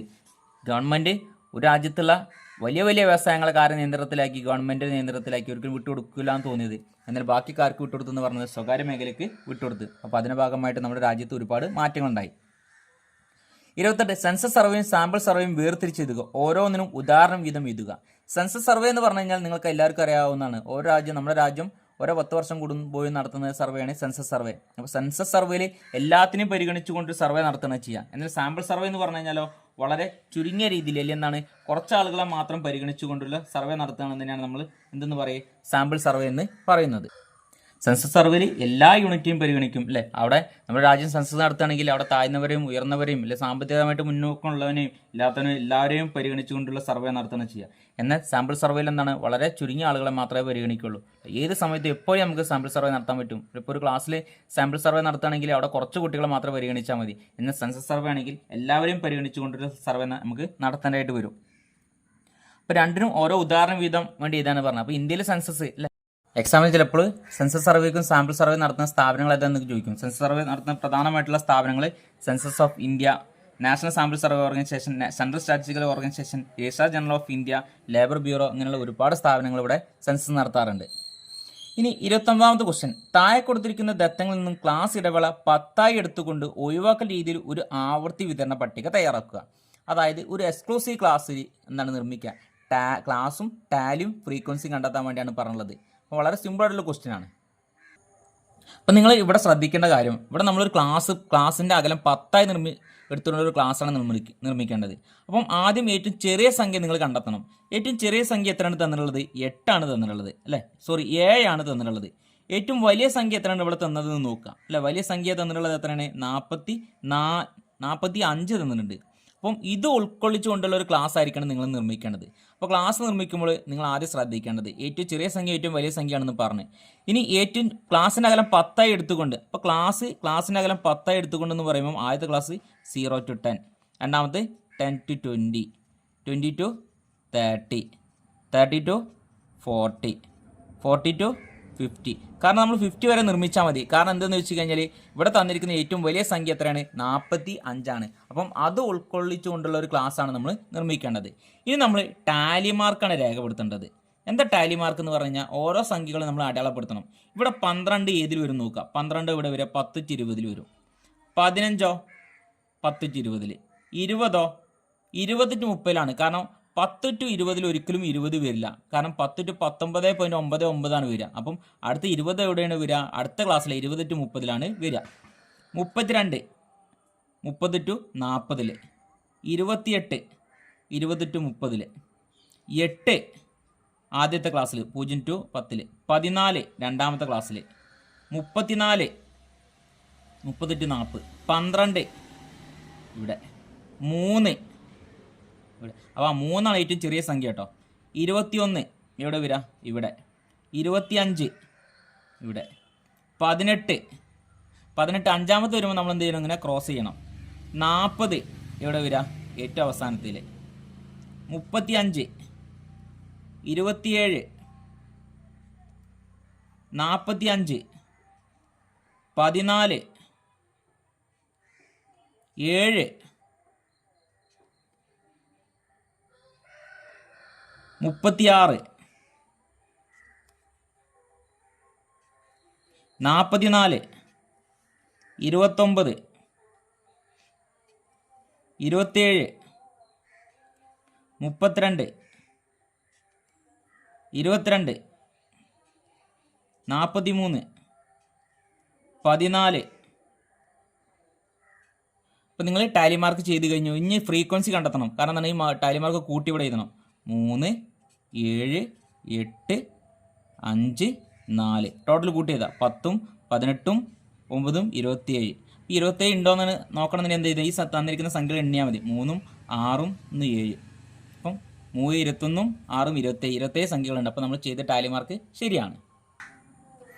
ഇന്ത്യയിലെ കാർഷിക മേഖല വിപണന മേഖല മെച്ചപ്പെടുത്തുന്ന മാർഗ്ഗങ്ങളെക്കുറിച്ച് ചർച്ച ചെയ്യുക. ഇന്ത്യയിൽ നിലനിൽക്കുന്ന ഏതെങ്കിലും 2 ബദൽ വിപണന ചാനലുകളുടെ പേര് എഴുതുക. ഇന്ത്യയിലെ കാർഷിക മേഖല മെച്ചപ്പെടണമെന്നുണ്ടെങ്കിൽ, വിപണന മേഖല മെച്ചപ്പെടണമെന്നുണ്ടെങ്കിൽ എന്തെല്ലാം മാർഗ്ഗങ്ങൾ സ്വീകരിക്കാമെന്നാണ് ചോദിച്ചിട്ടുള്ളത് അല്ലേ. ഒരുപാട് മാർഗ്ഗങ്ങളുണ്ട്. അപ്പോൾ നമ്മുടെ രാജ്യം എന്താണ്? കൂടുതലായിട്ട് കൃഷി ചെയ്യാൻ വേണ്ടി കൂടുതൽ പ്രോത്സാഹനം കൊടുക്കണം. പ്രോത്സാഹനം കൊടുക്കുന്നത് മാത്രമല്ല, ഉൽപ്പാദിപ്പിച്ച വിഭവങ്ങൾ ഗവൺമെൻറ് എന്താണ് ഏറ്റെടുക്കുകയും അത് വിതരണം ചെയ്യാനുള്ള സഹായം ആര് ചെയ്തെടുക്കണം? ഗവൺമെൻറ് ചെയ്തെടുക്കണം. അതുപോലെ കമ്പോളം കണ്ടെത്താനുള്ള അവസരങ്ങൾ ഉണ്ടാക്കി കൊടുക്കണം. പിന്നെ അതുപോലെ തന്നെ കർഷകർക്ക് നല്ല വായ്പ ലഭിക്കാൻ വേണ്ടി ഒരുപാട് വായ്പാ സൗകര്യങ്ങൾ ചെയ്തു കൊടുക്കണം. അപ്പം അതുപോലെ തന്നെ എന്താണ്?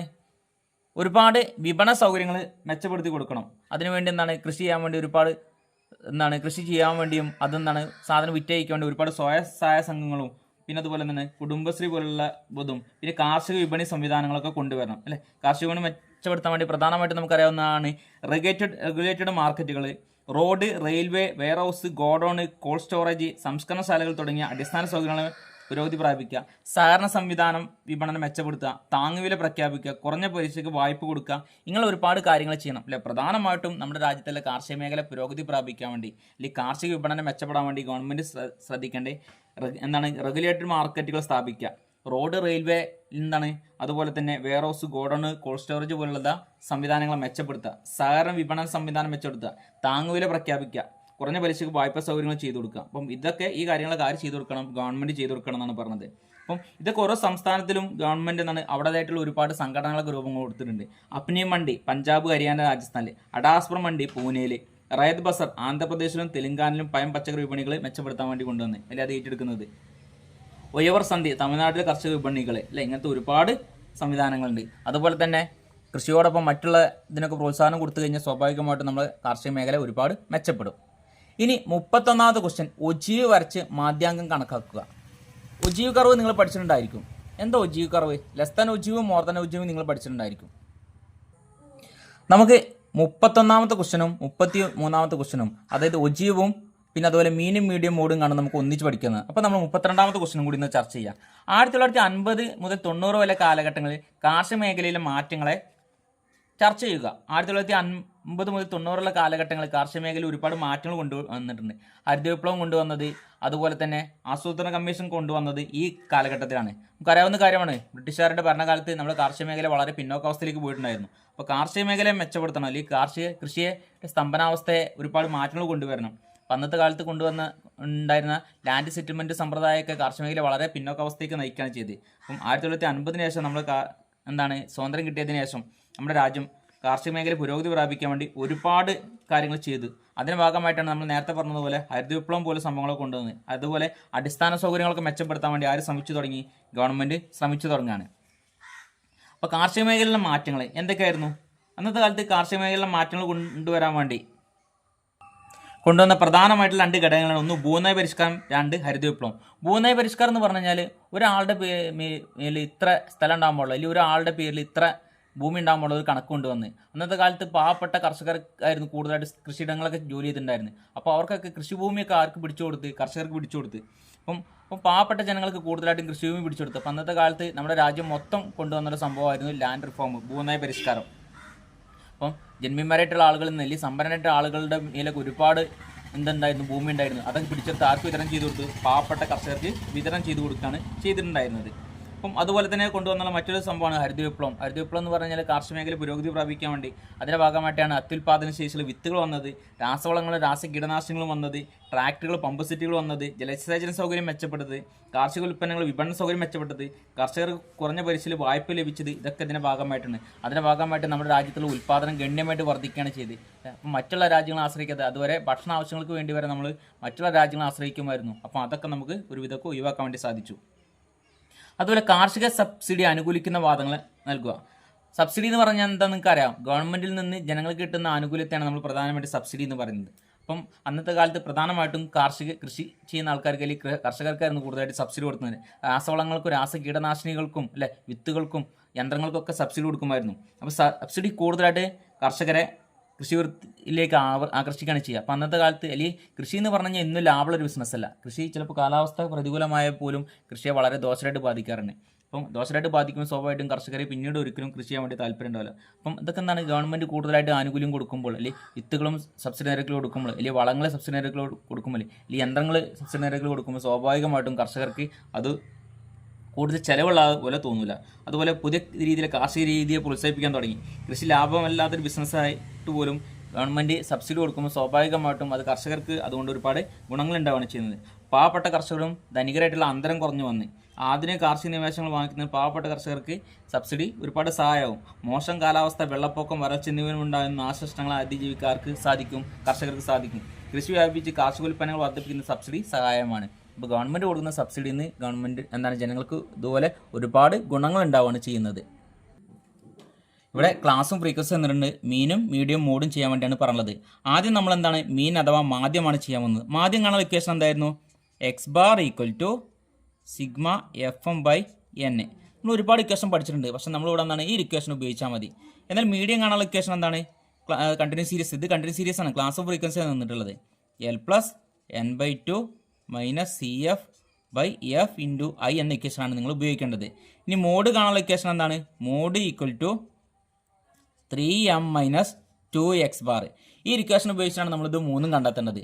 അപ്പോൾ ഒന്നാമത്തെ നമ്മൾ ചെയ്യാൻ പോവുകയാണ്, ഏതാണ്? എക്സ് ബാർ കണ്ടെത്താൻ വേണ്ടി പോവാണ്. അപ്പം എക്സ് ബാർ കണ്ടെത്തണമെങ്കിൽ നമ്മൾ എന്താ ചെയ്യുന്നത്? Sigma FM/N. ഇവിടെ ക്ലാസും അതുപോലെ ഫ്രീക്വൻസിയാണ് തന്നുള്ളത്. എഫ് തന്നിട്ടുണ്ട്, എം നമുക്കറിയില്ല. എം എന്ന് പറഞ്ഞു കഴിഞ്ഞാൽ ക്ലാസിൻ്റെ മധ്യസംഖ്യ അഥവാ മിഡ് പോയിൻ്റ് ആണ്. ക്ലാസിൻ്റെ മധ്യസംഖ്യയാണ് നമ്മൾ മിഡ് പോയിൻ്റ് കാണാൻ പോവാണ്. 0-നും 10-നും ഇടയിലല്ലേ? 5. 10-20 15. 20-30 എത്രയാണ്? 25. 35. 45. 55. അപ്പോൾ നമ്മൾ മിഡ് പോയിൻ്റ് കണ്ടെത്തി കഴിഞ്ഞു. ഇനി നമ്മൾ എഫ് തന്നിട്ടുണ്ട്, ഇനി FM കണ്ടെത്തണം. FM എന്ന് പറഞ്ഞാൽ F × M ആണ്. അപ്പം FM നമ്മൾ ഇവിടെ തന്നെ എഴുതാം അല്ലേ? ഇവിടെ നമുക്ക് പെട്ടെന്ന് മനസ്സിലാൻ വേണ്ടി ഞാനിവിടെ സൈഡിൽ നിന്നത്. ഒന്നാമത്തത് FM കണ്ടെത്തണം. 14 × 5, അതായത് സിഗ്മ FM എന്ന് പറഞ്ഞാൽ FM-ൻ്റെ ടോട്ടലാണ്. ഒന്നാമത് 14 × 5 എന്ത് വരും? 70. രണ്ടാമത് 15 × 20 എത്ര വരും? 300. 25 × 34 850. 35 × 26 910. 45 × 10 450. 55 × 6 330. അപ്പോൾ നമ്മൾ FM കണ്ടെത്തി കഴിഞ്ഞു. FM-ൻ്റെ ടോട്ടലാണ് സിഗ്മ FM എന്ന് പറയുന്നത്. 2910 എന്ന് കിട്ടും. ഇനി നിങ്ങൾ ചെയ്യേണ്ടത് ആദ്യം തന്നെ എക്സ് ബാർ ആണ് നമ്മൾ കണ്ടെത്തേണ്ടത്. അതായത് x bar equal to sigma FM/N. Sigma FM നിങ്ങൾക്ക് എത്രയാണ് കിട്ടിയത്? 2910. 2910/N. N എന്ന് പറഞ്ഞാൽ ഫ്രീക്വൻസിയുടെ ടോട്ടൽ, അതായത് സിഗ്മ F ആണ് N എന്ന് പറഞ്ഞു കഴിഞ്ഞാൽ. അപ്പോൾ ഫ്രീക്വൻസിയുടെ ടോട്ടൽ എത്ര നമുക്ക് കിട്ടുക? ഇത് മൊത്തം കൂട്ടിക്കഴിഞ്ഞാൽ നമുക്ക് 110 എന്ന് കിട്ടും. അതായത് N = 110. ഇനി നമ്മൾ 2910/110 ഇവിടെ 0-യും 0-യും ക്യാൻസൽ ചെയ്തു. ബാക്കി എത്രയാണ് നമുക്ക് കിട്ടുക? 26.45 എന്ന് കിട്ടും. അപ്പോൾ നമ്മളിവിടെ മീൻ അഥവാ മാധ്യം കണ്ടെത്തി കഴിഞ്ഞു. ഇനി നമുക്ക് എന്ത് കണ്ടെത്തണം? മീഡിയം കണ്ടെത്തണം. മീഡിയം കണ്ടെത്താനുള്ള ഇക്വേഷൻ നമ്മൾ നേരത്തെ പറഞ്ഞു. എന്താണ്? M = L+N/2 CF/F × I. അപ്പോൾ നമ്മളിതൊക്കെ കണ്ടെത്തണം. L എന്താണെന്ന് അറിയില്ല. എന്നാൽ സി എഫ് എന്താണെന്ന് അറിയില്ല, എഫ് എന്താണെന്ന് അറിയില്ല, ഐ എന്താ അറിയില്ല. എന്നാൽ n/2 നമ്മൾ കണ്ടെത്തിയിട്ടുണ്ട്. n നമുക്കറിയാം. n എത്രയാണ്? 110. 110/2 ഈക്വൽ ടു എന്ത് കിട്ടും? 55 കിട്ടും. ഇനി ഇത് ഉപയോഗിച്ചിട്ടാണ് നമ്മൾ ബാക്കിയെല്ലാം കണ്ടെത്തേണ്ടത്. അപ്പോൾ നിങ്ങൾ ആദ്യം തന്നെ എന്ത് ചെയ്യണം? ഇവിടെ സി എഫ് ഉണ്ട്. അപ്പോൾ സി എഫ് നമ്മൾ കണ്ടെത്തണം. എങ്ങനെ സി എഫ് കണ്ടെത്തുക? ഇവിടെ ഞാൻ ഇവിടെ സൈഡിൽ എഴുതാൻ പോവാണ്. സി എഫ് നമ്മൾ ഇവിടെ ഇതിൻ്റെ കൂടെ തന്നെയാണ് എഴുതുന്നത്. പകരം ഇവിടെ സി എഫ് സൈഡിൽ എഴുതി. ഫ്രീക്വൻസി കൂട്ടി എഴുതുന്നതിന് നമ്മൾ സി എഫ് എന്ന് പറയാം. ഫ്രീക്വൻസി ഫസ്റ്റ് എത്രയാണ്? 14. 14 അതുപോലെ ഇവിടെ എഴുതി. 14ഉം 20 എത്രയാണ്? 34. 34 എത്രയാണ്? 68 അല്ലേ? 68ഉം 26 എത്രയാണ്? 84. 94. 94ഉം 10 എത്രയാണ്? 104. 104 6 എത്രയാണ്? 110. അപ്പോൾ നമുക്ക് സി എഫ് കിട്ടിക്കഴിഞ്ഞു. ഇനി n/2 55 അല്ലേ? ഈ 55 ഏത് സി എഫിൽ പോകും നോക്കുക. ഏതിലാണ് പോവുക? 68. അപ്പോൾ ഞാൻ 68നെ നേരെ റൗണ്ട് ചെയ്തു. അതിന് നേരെയുള്ള ക്ലാസ് ഫ്രീക്വൻസി നോക്കുക. അതിന് നേരെയുള്ള ക്ലാസ്സും ഫ്രീക്വൻസി എത്രയാണ്? ഇതാണ് അല്ലേ? ഇതാണ് അതിന് നേരെയുള്ള ക്ലാസ്സും ഫ്രീക്വൻസിയും. ഇത് ഉപയോഗിച്ചിട്ടാണ് നമ്മൾ ബാക്കിയെല്ലാം കണ്ടെത്തേണ്ടത്. അപ്പം എൽ എന്ന് പറഞ്ഞു കഴിഞ്ഞാൽ ആ ക്ലാസ്സിൽ ഏറ്റവും ചെറിയ സംഖ്യ, ലോവർ ലിമിറ്റ് എത്രയാണ്? 20. ഫ്രീക്വൻസി എത്രയാണ്? 34. സി എഫ് എന്ന് പറഞ്ഞു കഴിഞ്ഞാൽ റൗണ്ട് ചെയ്ത സി എഫ് അല്ല, പകരം തൊട്ട് മുകളിലത്തെ സി എഫ് ആണ് നമ്മളിവിടെ സി എഫ് ആയിട്ട് പരിഗണിക്കുന്നത്. എത്രയാണ്? 34. ഇനി നമുക്കൊന്ന് ബാക്കിയൊന്ന് ചെയ്ത് നോക്കാം. ഏതൊക്കെയാണ്? എൽ നമുക്ക് കിട്ടിക്കഴിഞ്ഞു. എൽ എത്രയാണ് കിട്ടിയത്? 20. ഫ്രീക്വൻസി എത്ര കിട്ടിയത്? 34. സി എഫ് എത്രയാണ് കിട്ടിയത്? 34. ഇനി എല്ലാം കിട്ടിക്കഴിഞ്ഞാൽ ഐ എന്ന് പറഞ്ഞാൽ ക്ലാസ്സുകൾ തമ്മിലുള്ള അകലം 20 to 30 എത്രയാണ്? ക്ലാസ്സുകൾ തമ്മിലുള്ള അകലം എത്രയാണ്? 10. ഐ സമം 10. നമുക്ക് ചെയ്ത് നോക്കാം. എൽ എത്രയാണ്? എൽ 20. 20 പ്ലസ് n/2 എത്രയാണ്? 55 മൈനസ് 34/34 ഇൻറ്റു 10. 20 പ്ലസ് 55 34 കഴിഞ്ഞാൽ 21. 21/34 ഇൻറ്റു 10 എത്ര വരും? 20 പ്ലസ് അല്ലേ 210/34. 20 പ്ലസ് 210/34 എത്ര വരും? ചെയ്ത് നോക്കുക. 6.17.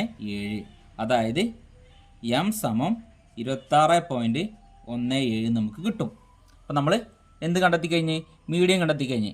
ഇനി മോഡ് കണ്ടെത്തണം. മോഡ് കണ്ടെത്താൻ ഇക്വേഷൻ നേരത്തെ പറഞ്ഞിട്ടുണ്ട്. മോഡ് ഈക്വൽ ടു എന്താണ്? 3m - 2x ബാർ എന്നാണ്. അപ്പം 3 ഇൻറ്റു 26.17 മൈനസ് 2 ഇൻറ്റു 26.45 അല്ലേ? അപ്പോൾ നിങ്ങൾ ചെയ്യുമ്പം നമുക്ക് എന്താണ് ഇതിന് ആൻസർ കിട്ടുക? 25.61 എന്ന് കിട്ടും. അതായത് മോഡ് നമ്മൾ കണ്ടെത്തി കഴിഞ്ഞു. ഇനി ഒജീവ് കണ്ടെത്താൻ നമ്മൾ പറഞ്ഞിട്ടായിരുന്നു. ക്ലാസ് ഫ്രീക്വൻസി എന്നുണ്ട്. നമ്മൾ ഒജീവ് കണ്ടെത്തണമെങ്കിൽ അവിടെ സീരീസ് കണ്ടെത്തണം. ആദ്യം ലഘു സഞ്ചിത ശ്രേണിയും ഗുരുസഞ്ചിത ശ്രേണിയും കണ്ടെത്തണം. എങ്കിൽ മാത്രമേ നമുക്ക് ലെസ് ദാൻ ഒജീവും മോർ ദാൻ ഒജീവും നമുക്ക് വരയ്ക്കാൻ വേണ്ടി സാധിക്കുള്ളൂ. അപ്പം നിങ്ങൾ ആദ്യത്തെ ലെസ് ദാൻ സീരീസ് ആണ് നമ്മൾ കണ്ടെത്താൻ പോകുന്നത്. ലെസ് ദാൻ സീരീസ് അഥവാ ലഘു സഞ്ചിത ശ്രേണിയാണ് നിങ്ങൾ കണ്ടെത്തേണ്ടത് അല്ലേ? ലഘു സഞ്ചിത ശ്രേണിയിൽ നമ്മൾ പറഞ്ഞത് ഒന്നാമത് 10ൽ താഴെ. ഇവിടെ നിന്നാണ്, ഇവിടെ നമുക്ക് ക്ലാസ് തന്നിട്ടുണ്ട്. ബിലോ 10 10ൽ താഴെ. 10ൽ താഴെ എത്രയാണ്? 7. ഇനി 20ൽ താഴെ ബിലോ 20. അപ്പം 10ൽ താഴെ എന്ന് പറഞ്ഞാൽ 20ൽ താഴെ എന്ന് പറയുമ്പോൾ 20ന് താഴെയുള്ളതും 10ൻ്റെ 20ൻ്റെ ഇടയുള്ളതും 10ന് താഴെയുള്ളതും കൂടി തമ്മിൽ കൂട്ടണം. അപ്പോൾ 7 5 എത്രയാണ്? 12. ഇനി 30ൽ താഴെ ബിലോ 30. അപ്പം 20നും 30ൻ്റെ ഇടയുള്ളതും 10ൻ്റെ 20ൻ്റെ ഇടയുള്ളതും 0നും 10നും ഇടയുള്ളതും കൂടി എല്ലാം കൂടി കൂട്ടുക. അപ്പോൾ എത്ര വരും? 12ഉം 20ഉം 32. ഇനി 40ൽ താഴെ എത്ര വരും? 44. 50ൽ താഴെ എന്ത് വരും? 50.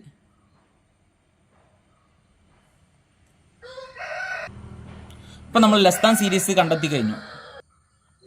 ഇനി മോർ ദാൻ സീരീസ് കണ്ടെത്താൻ മാത്രമേ നമ്മൾ മോർ ദാൻ ഒജീവ് കണ്ടെത്താൻ വേണ്ടി സാധിക്കുള്ളൂ. മോർ ദാൻ സീരീസ് അതായത് എബോ ആണ് ഇവിടെ നമ്മൾ പറയാൻ പോകുന്നത്. എബോ അല്ലേ? എല്ലാം മുകളിലാണ്. ആദ്യത്തെ 0ന് മുകളിൽ അല്ലേ? 0ന് മുകളിൽ എന്ന് പറഞ്ഞാൽ ഈ തന്നിരിക്കുന്ന സംഖ്യകളെല്ലാം 0ന് മുകളിലാണ്. 0ന് മുകളിൽ എത്ര ഉണ്ടായിരിക്കും? 50. ഇനി എബോ 10 10ന് മുകളിൽ. അപ്പോൾ 10ന് താഴെ നമ്മൾ മൈനസ് ചെയ്യണം. 10ന് താഴെയുള്ള 7 ഉണ്ട്. അപ്പം 50ൽ നിന്ന് 7 മൈനസ് ചെയ്യുക. എത്ര വരും? 43. 20ൽ താഴെ. അപ്പോൾ 20ന് താഴെയുള്ള 7ഉം 5ഉം ഉണ്ട്. അപ്പോൾ ഇത് മൈനസ് ചെയ്യണം. അപ്പോൾ 7 5ഉം 12. 12 50 മൈനസ് ചെയ്ത് കഴിഞ്ഞാൽ എത്ര കിട്ടും? 38 കിട്ടും. 30ൽ താഴെ എന്ന് പറഞ്ഞു കഴിഞ്ഞാൽ 7ഉം 5ഉം 20 മൈനസ് ചെയ്യാം. അപ്പോൾ എത്രയാണ്? 32 മൈനസ് ചെയ്യണം. 50 32 മൈനസ് ചെയ്താൽ 18. 40ന് മുകളിൽ എന്ന് പറഞ്ഞാൽ 40ന് താഴെയൊക്കെ മൈനസ് ചെയ്യുക. 12 20 5 7. അപ്പോൾ ഇത്രയും സംഖ്യകൾ നമ്മൾ മൈനസ് ചെയ്യണം. അപ്പോൾ 32ഉം 12, 44 മൈനസ് ചെയ്ത് കഴിഞ്ഞാൽ ബാക്കി 6. അതായത് 40നും 50നും ഇടയിലുള്ള 6 എന്ന് പറഞ്ഞാൽ 40ന് മുകളിലുള്ള സംഖ്യയാണ്. ഇനി 50ന് മുകളിൽ നമുക്ക് പറയേണ്ട ആവശ്യമില്ല, കാരണം എന്താണ് അവിടെ സംഖ്യകൾ ഉണ്ടാവില്ല. അപ്പോൾ നമുക്ക് ലെസ് ദാൻ സീരീസും മോർ ദാൻ സീരീസും കണ്ടെത്തി കഴിഞ്ഞു. ലഘു സഞ്ചിത ശ്രേണിയും ഗുരു സഞ്ചിത ശ്രേണിയും കിട്ടിക്കഴിഞ്ഞു. ഇനി ഇത് ഉപയോഗിച്ചാണ് നമ്മൾ ഒജീവ് കർവ് വരയ്ക്കേണ്ടത്. നിങ്ങൾ ഒജീവ് കർവ് വരയ്ക്കുമ്പോൾ നിങ്ങൾ ശ്രദ്ധിക്കേണ്ടത്, ഇവിടെ എക്സ് ആക്സിസിൽ നമ്മൾ എന്ത് ചെയ്യണം, ക്ലാസിൻ്റെ സംഖ്യകളും വൈ ആക്സിസിൽ നമ്മൾ രേഖപ്പെടുത്തുന്നത് ലെസ് ദാൻ ഒജീവും മോർ ദാൻ ഒജീവും വരയ്ക്കുമ്പോൾ കിട്ടിയ ഏറ്റവും വലിയ സംഖ്യകളാണ് നിങ്ങൾ രേഖപ്പെടുത്തേണ്ടത്. ഇവിടെ ഒന്നാമത് ലെസ് ദാൻ സീരീസ് നമ്മൾ രേഖപ്പെടുത്താൻ പോകുന്നത്, അതായത് ബിലോ 10 10ന് താഴെ. അപ്പോൾ 10ന് നേരെ നമ്മൾ എത്ര രേഖപ്പെടുത്തേണ്ടത്, 7. 7 ഇവിടെ വരും. അടുത്ത് 20ന് താഴെ എത്ര വരും, 12. 30ന് താഴെ എത്രയാണ്, 32. 40ന് താഴെ എത്രയാണ്, 44. 50ന് താഴെ എത്രയാണ്, 50. അപ്പോൾ നിങ്ങൾ ഈ ബിന്ദുക്കളെ രേഖപ്പെടുത്തി. ഇനി ഈ ബിന്ദുക്കൾ തമ്മിൽ ബന്ധിപ്പിച്ചുകൊണ്ട് ഞാൻ ഒരു കർവ് വരയ്ക്കുകയാണ്. ഇവിടെ നിങ്ങൾക്ക് കർവ് സ്കെയിലോ പെൻസിലോ എന്താണ് കൈ കൊണ്ട് സിമ്പിളായിട്ട് എങ്ങനെ വേണമെങ്കിലും വരയ്ക്കാവുന്നതാണ്. അപ്പം ഇതിനെ നമ്മൾ ലെസ് ദാൻ ഒജീവ് എന്ന് പറയും. ഇതിനെ നമ്മൾ ലെസ് ദാൻ ഒജീവ് എന്ന് പറയുന്നത്. ഇനി മോർ ദാൻ ഒജീവ്, എബോ 0, 0ന് മുകളിൽ എത്രയാണ്, 50 രേഖപ്പെടുത്തി. 10ന് മുകളിൽ എത്രയാണ്, 43. അപ്പോൾ നിങ്ങളിവിടെ നിന്നാണ് 43 രേഖപ്പെടുത്തണം. 20ന് മുകളിൽ എത്രയാണ്, 38. അപ്പോൾ 38 രേഖപ്പെടുത്തുക. 30ന് മുകളിൽ എത്രയാണ്, 18. ഇവിടെ 18 രേഖപ്പെടുത്തുക. 40ന് മുകളിൽ എത്രയാണ്, 6. 6 രേഖപ്പെടുത്തുക. ഇനി ഈ ബിന്ദുക്കളെ തമ്മിൽ ബന്ധിച്ചുകൊണ്ട് ഇങ്ങനെ ഇതുപോലെ ഒരു കർവ് വരയ്ക്കുക. ഇതാണെന്ത്, മോർ ദാൻ ഒജീവ് എന്ന് പറയുന്നത്. More than ogive. ഇതൊക്കെ നല്ല രീതിയിൽ വിശദീകരിച്ചുള്ള ക്ലാസ് ഞാൻ ഇതിലെ ചാനലിൽ വീഡിയോസ് ചെയ്തിട്ടുണ്ട്. അതൊക്കെ ഒന്ന് കണ്ട് മനസ്സിലാക്കുക. ഇതൊക്കെ പെട്ടെന്ന് മനസ്സിലാവാൻ വേണ്ടി ഇങ്ങനെ ചെയ്തെന്നാണ്. ഈ ആൻസർ ഷീറ്റ് ഒന്ന് പെട്ടെന്ന് ചെയ്യാൻ വേണ്ടിയാണ് ഇങ്ങനെ ചെയ്തിട്ടുള്ളത്. ക്ലാസ് ഭയങ്കര സ്പീഡായിരുന്നു, എനിക്ക് മനസ്സിലായിട്ട് അറിയാവുന്ന കാര്യമാണ്. അപ്പോൾ നിങ്ങൾ എന്ത് ചെയ്യുക, മുമ്പ് പ്രീവിയസ് ഒരുപാട് വീഡിയോസ് ചെയ്തിട്ടുണ്ട്, അത് കണ്ട് മനസ്സിലാക്കാൻ വേണ്ടി ശ്രമിക്കുക.